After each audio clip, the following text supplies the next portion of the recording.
اللهم صل وسلم عليك يا حبيبي يا رسول الله. ادي الخلطه بتاعت الحمام اهي، فيها حبه البركه وفيها السمسم زي ما قلت لكم. هنطلع بيها على الحمام فوق وهنشوف ربنا هيعمل ايه عشان اعرفكم. لان الخلطه اللي انا بعملها باكلها للطيور قبل ما اكلها لاي حد، عشان ما حدش يقول حاجه لا كاني ولا مناهي.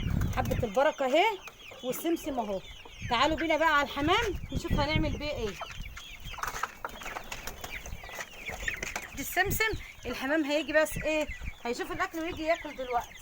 ماشي معايا مكون تاني على الفراخ بتاعتي بالعرقسوس. العرقسوس نقعاه ومتلجاه عشان الحر، فانا مش هحط طبق التلج ده كله في مكان واحد. طبعا انا عندي مسقه كبيره هحط فيها المكان ده، ومعايا المسقه الصغيره دي هحط فيها الايه اللي هو اللي ساقع تحت. ماشي يا حبايبي، خليكم معايا كده واحده واحده وهوريكم انا هعمل ايه. معانا السقايه اهي وحطينا فيها الايه العرقسوس الساقع اهو. ماشي يا حبايبي، ده بيحبس الحراره، بيرطب عليهم في الحر ده للفراخ. ادي مكون العرقسوس في الحر ده للفراخ. ماشي، ادي العرقسوس معاك اهو. خلاص، ومعايا المسقه الثانيه اهي الكبيره، هحط فيها الميه للحته اللي هي عرقسوس بقى اللي هي الكبيره دي، تبوظ براحتها وتسلك براحتها وترطب عليهم في الحر ده.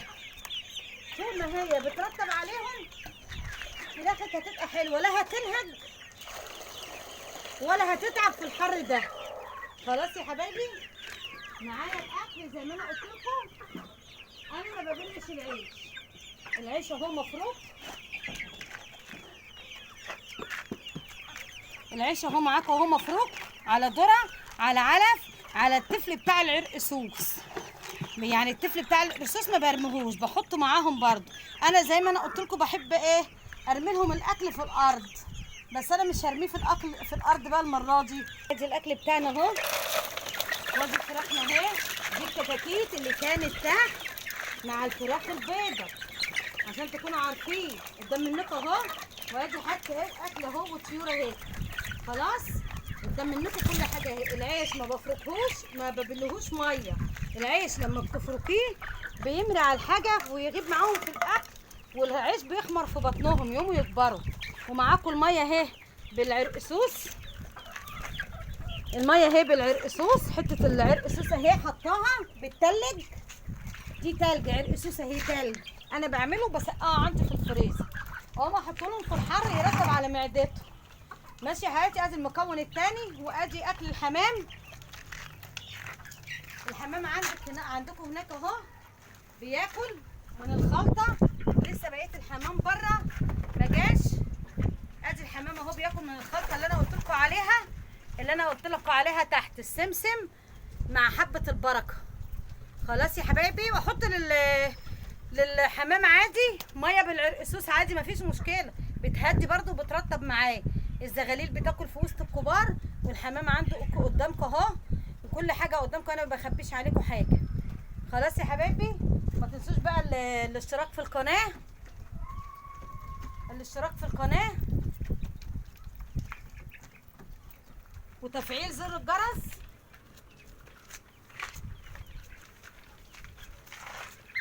الاشتراك في القناه وتفعيل زر الجرس. وانا معاكم اهو خطوه بخطوه، وحاجتي قدام منكم اهي، وبوريكم انا بعمل ايه بالظبط.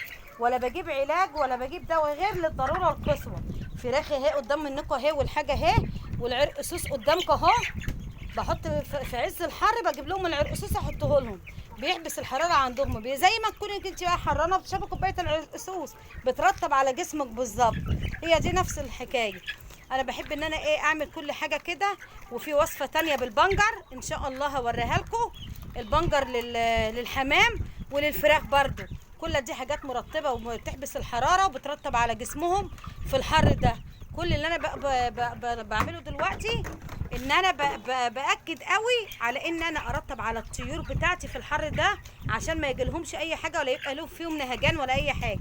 الفراخ قدامكم اهي، زي الفل اهي، ما فيهاش اي حاجه. ودي الكتاكيت اللي كانت تحت مع الفراخ البيضه لو تفتكروا. بس انا ذبحت الفراخ البيضه اللي انا عملت عليها ايه، صينيه البطاطس.